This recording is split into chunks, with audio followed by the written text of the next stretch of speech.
Salut Donald, bonjour à tous. On va regarder aujourd'hui un petit hymne que j'ai tiré au hasard et je suis tombé sur un qui est intéressant, très intéressant. C'est dans le mandala 5, l'hymne 40. Alors ça s'adresse à Indra, à Surya et à Atri. Indra, bon, vous connaissez, hein, c'est le dieu guerrier qui symbolise la force, l'énergie, etc., y compris interne. Surya, c'est le soleil, dans son aspect soleil, voilà. Hein, parce qu'il y a plusieurs façons de voir le soleil. Et Atri, là, ils en ont fait un dieu.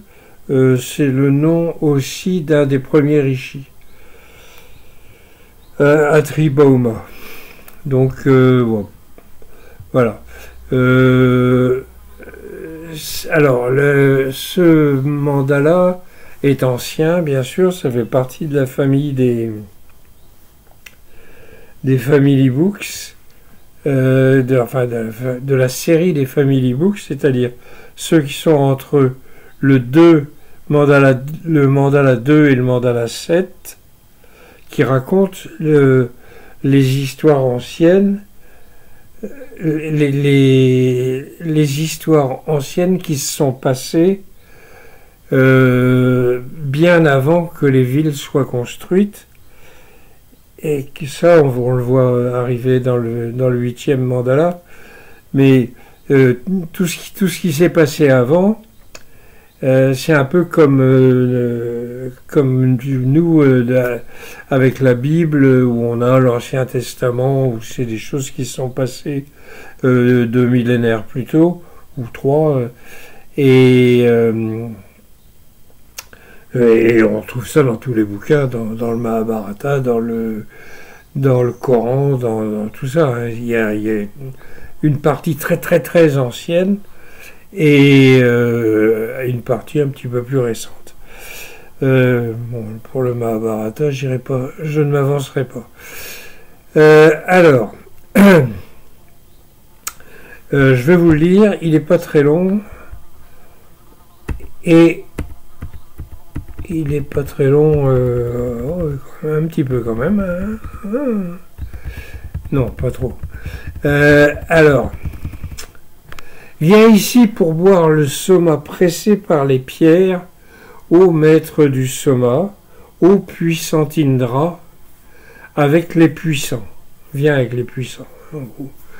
Ô toi le plus grand tueur de Vritra. Alors, le fameux Vritra, c'est, je vous ai déjà dit, hein, il est représenté sous forme d'un serpent qui est dans le ciel et qui cache la lumière. Ça, c'est d'après la racine du mot,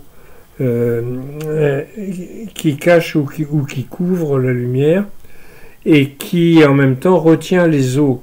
C'est-à-dire empêche soit les rivières de couler, mais ça m'étonnerait parce que il y en a quand même au moins 7. Et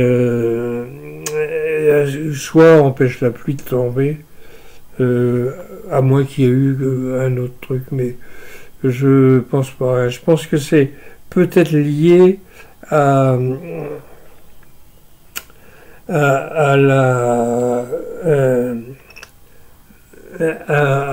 l'irruption d'un volcan d'un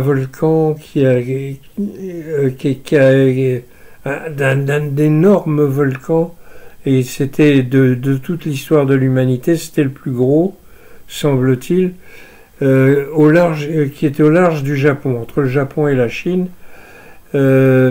Donc comme l'Inde n'est pas très loin, ils ont dû profiter de toute la poussière qu'il y avait dans le ciel, qui du coup empêche l'évaporation, etc.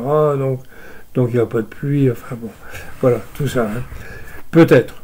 Peut-être. Donc ça se passait il y a 7300 ans. Voilà, c'est possible.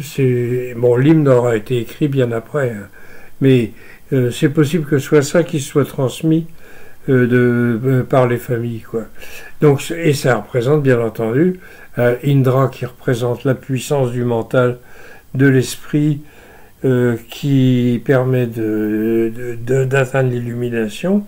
Et pour ça, il faut qu'il élimine tout ce qui empêche de la lumière de passer. Hein. Donc Vritra symbolise donc tout ce qui est ce qui empêche la lumière de venir. Quoi. Bon, allez, je continue parce que je vais pas. Alors, par les puissantes pierres, par la puissante ivresse, par la puissance de ce jus de soma, ô Indra, viens avec les puissants, ô toi le plus grand tueur de Vritra. Donc la puissance des pierres, c'est les pierres qui servent à écraser le soma. Hein, je vous ai dit, hein, c'est des champignons qu'on a mis à tremper dans l'eau la veille au soir. Des champignons qui sont séchés, qu'on achète contre une vache. Généralement, c'était un brahman qui... Enfin, il n'y avait pas de brahman encore. Hein. Il n'y avait pas encore les castes, mais quelqu'un qui deviendra comme ça, et qui était spécialisé dans la récolte du soma, avec des gens qui ramassaient dès qu'il avait plu, hop, ils allaient dehors, ils allaient ramasser tout ce qu'ils trouvaient comme champignons psilocybes, et ils les revendaient à ce type-là qui les mettait à sécher, et puis ensuite qui allait approvisionner dans la vallée tous les maîtres de maison et qui offrait un sacrifice. Donc c'est les pierres qui servent à écraser le soma. Hein, c'est simple, c'est un peu le même fonctionnement que la préparation traditionnelle du bang. C'est-à-dire c'est une pierre plate sur laquelle vous mettez tout ce que vous voulez écraser, et puis une pierre plus ou moins cylindrique qui sert à l'écraser. Bon, alors, par les puissantes pierres, donc voilà, par la puissante ivresse, mais l'ivresse que donne le soma, hein, par la puissance de ce jus de soma, parce que cette ivresse est puissante, et ceux qui connaissent savent très bien de quoi je parle. Ô Indra, viens avec les puissants, ô toi le plus grand tueur de Vritra. Bon, ben ça se terminera. Ils vont tous, pas tous, mais la plupart des hymnes vont se terminer par ça, toi le plus grand tueur de Vritra. Voilà. J'appelle par la puissance le puissant porteur de foudre avec ses aides. Ô puissant Indra, viens avec les puissants. Ô toi le plus grand tueur de Vritra. Alors, quand il dit j'appelle par la puissance le puissant porteur de foudre avec ses aides. Le porteur de foudre, c'est Indra, hein, c'est son arme. Enfin, il a plusieurs armes, mais il tire à l'arc aussi. Mais là, c'est la foudre. Donc, il balance la foudre dans les nuages. Et ça fait pleuvoir. Voilà. Ô puissant, viens avec les puissants. Alors, les puissants, ça pourrait très bien être les Maruts. Les Maruts qui sont des enfants de Rudra, ou des gens qui viennent de Rudra, mais qui sont les compagnons de bagarre d'Indra. Bien. Possesseur de marque de soma, possesseur de la foudre, le taureau Turacha, le roi courageux, le tueur de Vritra, le buveur de soma, ayant bien attelé ses chevaux bais, Indra viendra s'enivrer au pressurage de midi. Alors, possesseur du marc de soma, le marc de soma, c'est ce qui reste une fois que qu'on a bien écrabouillé tout et que le jus a été récupéré. Ce qui reste, c'est ce qu'ils appellent le marc de soma. Quelquefois, il s'en resservait pour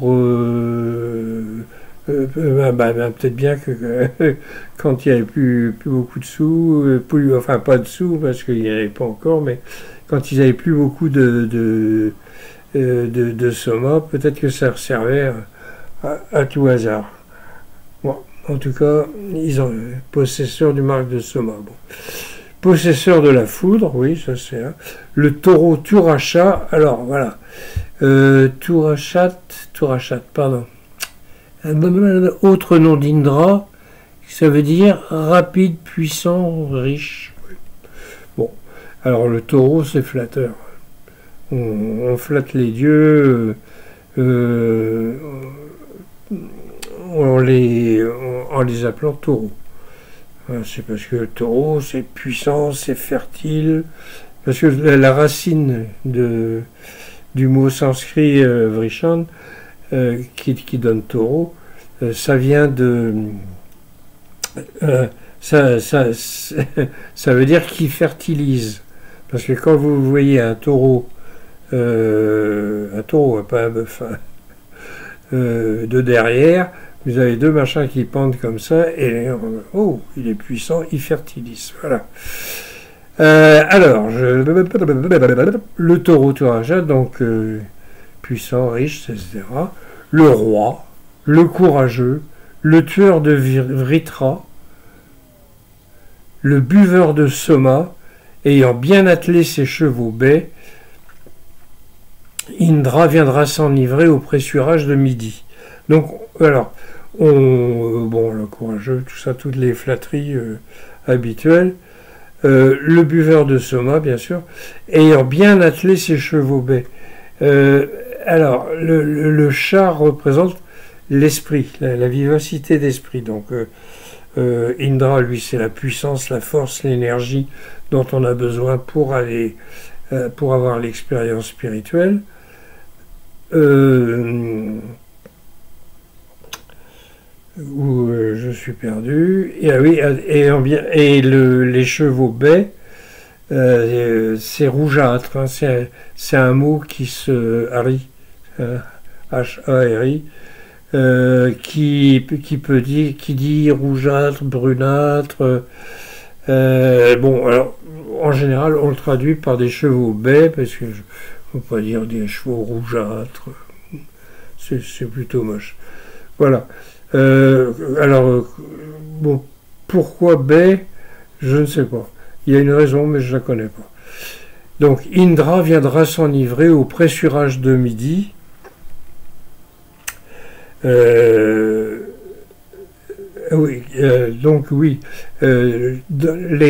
le sacrifice, et en particulier, moi, l'Agnistoma, qui est le sacrifice... qui était le sacrifice type, le plus solennel, hein, qui avait lieu tous les ans, au printemps, au minimum, mais au moins tous les ans au printemps. Ils avaient 4 jours de préparation d'esprit, hein, sans rien prendre, sans rien du tout, avec des mantras, avec des rites et des machins, tout un tas de trucs qui préparaient petit à petit l'esprit. Et le 5e jour, hop, alors d'abord ils dormaient pas entre le 4e et le 5e jour. Et ils ne dormaient pas, et donc et ça faisait 4 jours qu'ils ne mangeaient que du yaourt. Donc ça décolle assez vite, si vous voulez. Et donc là, comme le soma, donc je vous ai dit, hein, c'est des champignons, hein, c'est ce qui est le plus probable, hein, parce que d'après les descriptions, je vois pas ce que ça pourrait être d'autre. Et ils en boivent 3 fois dans la journée. Le matin, donc, quand le soleil se lève, quand le jour se lève au moment quand le soleil arrive à s'élever, ça doit correspondre avec le début de l'effet du soma. Hein, donc, comme ils n'ont pas dormi, comme ils n'ont mangé que du yaourt pendant 4 jours, je pense que allez, on va dire en un quart d'heure, c'est bon. Hein, en un quart d'heure, donc quand ils voient que le soleil commence va pas tarder à arriver à l'horizon, hop, ils boivent, et puis quand le soleil est levé, bah ça y est, ils sont en plein voyage.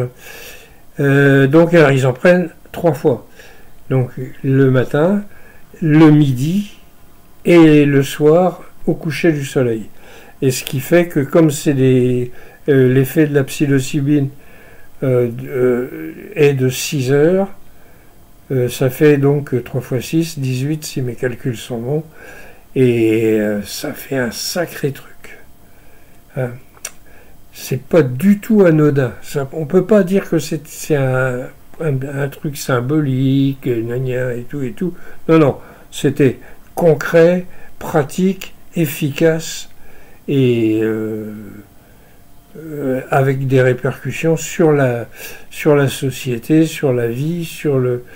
C'est pour ça d'ailleurs qu'ils ne faisaient pas de guerre. Alors par contre, ils en parlent beaucoup dans leurs hymnes de guerre, de bagarre et tout ça, contre Vritra, contre celui-là, contre d'autres, etc. Mais en fait, ça c'était dans les histoires anciennes, avec peut-être raconter, qui cachent des choses. Par exemple, je vais revenir là-dessus un petit peu. Il y a toute une série d'hymnes où les panis ont volé les vaches. Ils ont volé les vaches. Voilà. Ils les ont cachées dans la montagne et il s'est mis à faire nuit. Parce que les vaches représentent la lumière. Hein. Je vous ai déjà dit. Donc Indra ou Brihaspati, je crois sous ce nom-là, mais enfin c'est le même dieu, il casse la caverne pour libérer les vaches. En fait ça raconte l'histoire d'une éclipse qu'on va retrouver là. D'une éclipse qui a eu lieu, alors d'après les spécialistes des éclipses, hein, qui étudient, quand ils font un bouquin sur les éclipses, ils font toujours un petit récapitulatif d'après les très anciens livres, hein, quel qu'il soit, hein, chinois ou iranien ou autre. Et le plus vieux de tous ces livres, le plus ancien, c'est le Rig Veda. Donc il l'avait, il y en avait deux là, qui ont fait un bouquin en 98. C'était Guy Hermier et Couchemy. Et il l'avait daté de 3784 avant notre ère. Mais alors il y avait bien une éclipse cette année-là, mais c'était une éclipse partielle et qui était vraiment, elle n'était pas du tout au-dessus de leur territoire, mais beaucoup plus loin. Donc j'ai retrouvé je trouve ça sur internet, un truc pour voir une infographie, ou je ne sais pas, appelons ça comme vous voulez, à partir en cherchant dans les dates, Et on retrouve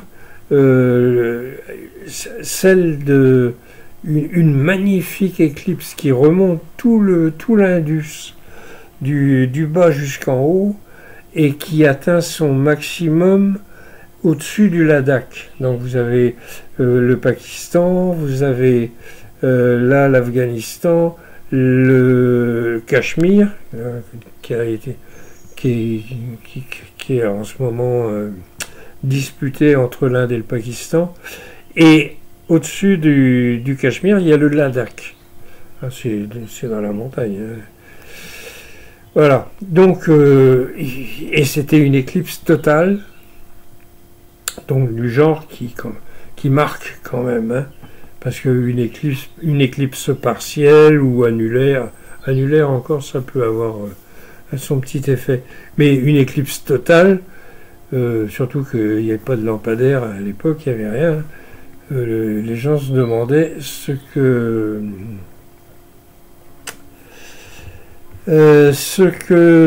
qui se passait, quoi. Voilà. Oh, alors, bon, je continue, hein, parce que sinon on va y passer la journée. Oh, quand ô soleil, Svarbanu Asura, t'a transpercé par l'obscurité, les êtres vivants sont restés perplexes, ne connaissant pas l'inculture. Svarbanu, c'est ciel lumineux. Ah bah oui. Ou rayon du ciel, ou rayon de soleil du ciel peut-être. Mais ciel lumineux, c'est bien, ça suffit. Asura, t'a transpercé quand au soleil, Svarbanu, non. Asura, alors c'est... Pourquoi j'ai mis ça? Divin spirituel, oui, voilà. Le divin, donc Svarbanu, t'a transpercé par l'obscurité. Les êtres vivants sont restés perplexes, ne connaissant pas l'inculture. Là, on parle d'une éclipse, là. Hein. C'est peut-être pas celle du vol des vaches par les panis. On peut pas dire, parce qu'ils n'en parlent pas des vaches ni des panis. Mais c'est possible qu'ils parlent d'une... c'est tout à fait possible, là, puisque même... plusieurs chercheurs indiens ont fait des recherches là-dessus et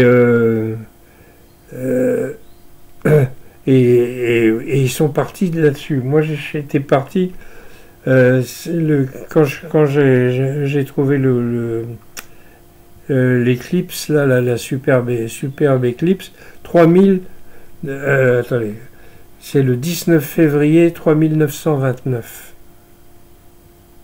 Avant notre ère, évidemment. Pas après. Bon, voilà. Donc, quand Svarbanu Asura t'a transpercé par l'obscurité, il transperce le soleil par l'obscurité, les êtres vivants sont restés perplexes, bah oui, ne connaissant pas l'inculture. Quand, ô Indra, tu as compris la magie de Svarbanu qui tombait du ciel, Atri, alors, oui voilà, un des premiers riches, avec ses 4 hymnes, a découvert le soleil, caché par les ténèbres, par les impies. Alors quand, ô Indra, tu as compris la magie de Svarbanu, donc le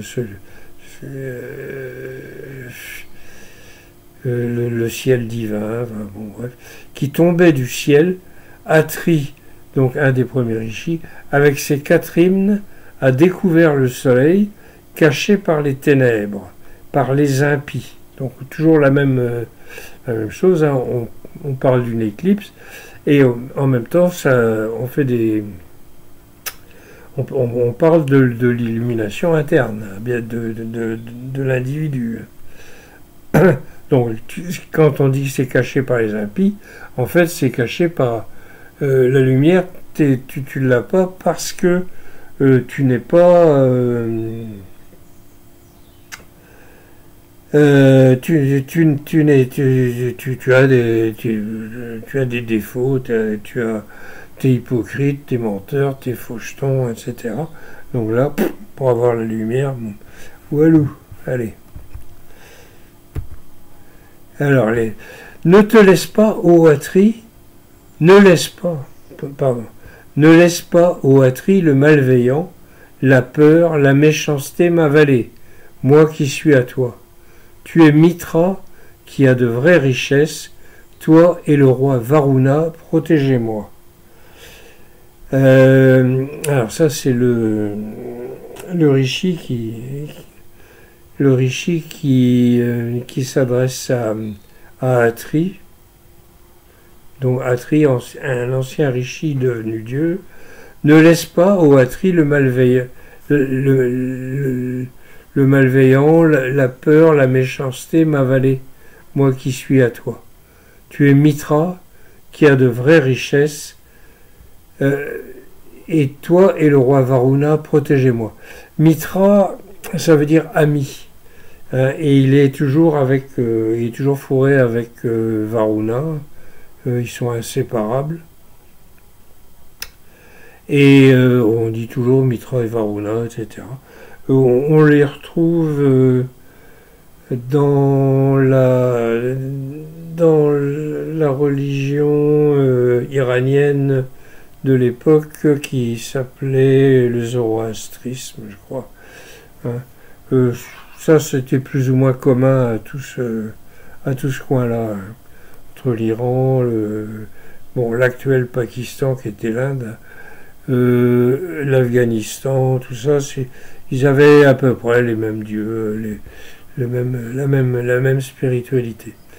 Mais enfin, c'est les Indiens qui ont fait les choses le plus sérieusement possible, parce que pour les autres, c'est déjà perdu. Voilà, toi et le roi Varuna, protégez-moi. Alors, ils disent le roi Varuna, c'est tout à l'heure on a vu que ils appelaient Indra le roi aussi, hein, le taureau tout rachat, le roi, le courageux, le tueur de Vritra, etc. Ça a plu énormément au XIXe siècle, le roi Varuna, parce que au XIXe siècle, il n'arrivait pas à admettre qu'il n'y ait pas une hiérarchie parmi les dieux.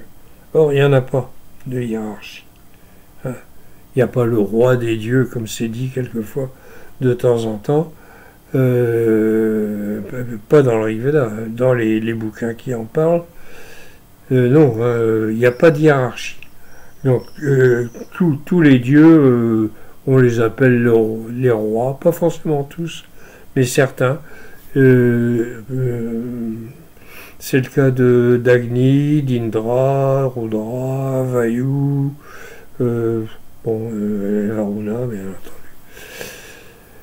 Le mantra ayant uni les pierres, vénérant les dieux par des hommages et accomplissant le rite, Atri a placé l'œil de Surya dans le ciel et a caché les magies de Svarbhanu. Alors là, on retourne dans l'éclipse. Le mantra ayant uni les pierres. Hein, il a uni les pierres donc pour écraser le soma, vénérant les dieux par des hommages et accomplissant. Alors je vais quand même aller voir ce que j'ai mis comme note de bas de page. Accomplissant. C'était pas vraiment nécessaire. Accomplissant le sacrifice, Atri a placé l'œil de Surya, donc Surya c'est le soleil, dans le ciel et a caché les magies de Svarbhanu. Donc il a mis fin à l'éclipse, quoi. Si je comprends bien. C'est ce soleil avec lequel Svarbhanu Asura a transpercé les ténèbres, celui que les Atris ont trouvé, personne d'autre n'a pu le faire. C'est la dernière, je vais donc la relire. C'est ce soleil avec lequel Svarbhanu Asura a transpercé les ténèbres. Donc, hein, c'est bien une histoire d'éclipse. celui que les Atris, alors c'est ceux qui les Atris, c'est ceux qui suivent le dieu Atri et qui sont peut-être aussi des gens qui se réclament de lui, soit de la famille ou soit des gens qui étaient oui ou soit des filles des disciples quoi. On trouvait personne d'autre n'a pu le faire. Voilà. C'est ce soleil avec lequel Svarbanouasura a transpercé les ténèbres, celui que les Atris ont trouvé, personne d'autre n'a pu le faire. Voilà. Bon, ben voilà, on va s'arrêter là.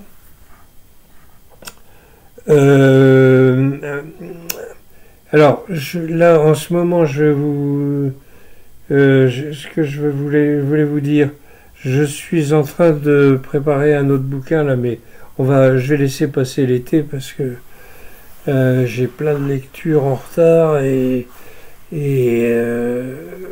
beaucoup de choses à faire.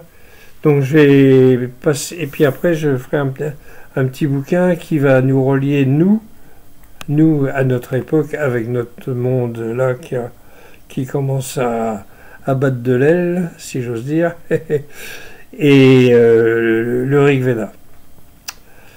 Y a-t-il un rapport? Bon, alors je vais vous montrer quelques trucs. Ça, c'est 7 ans sur la route, c'est Moïse. Ça c'est ce que j'ai fait entre 67 et 74. Bon, pour les amateurs de voyage. Alors, j'avais pas un rond, hein. C'était l'époque des beatniks.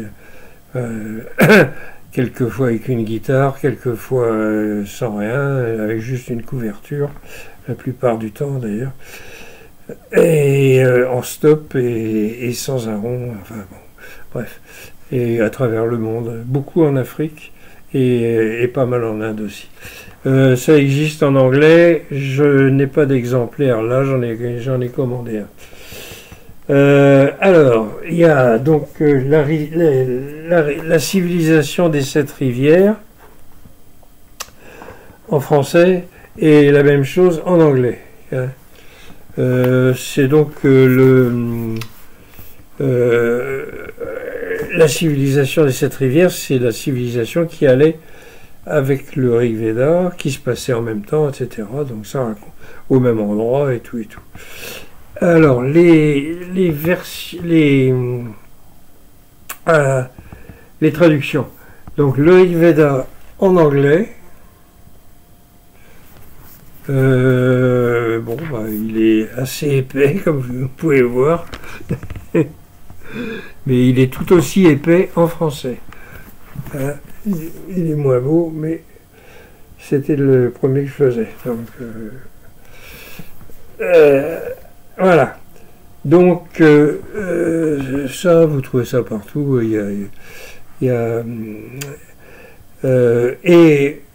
Alors, oui aussi, ce que je voulais vous dire avant de partir, c'est que j'ai un site, je vais mettre ça dont je mets l'adresse dans la description, qui s'appelle rigveda.blog, et avec des quantités de trucs à lire, vous en avez pour pas mal de temps si vous voulez tout lire. Il y a plein de choses, et si vous êtes amateur de Rig Veda, voilà. Si vous n'êtes pas amateur de Rig Veda, qu'est-ce que vous foutez là? Bon, voilà. Je vous souhaite plein de bonnes choses. Je ferai une petite vidéo encore bientôt. Je dis ça, mais j'ai tellement de trucs. Mais je vais faire aussi des shorts, des images.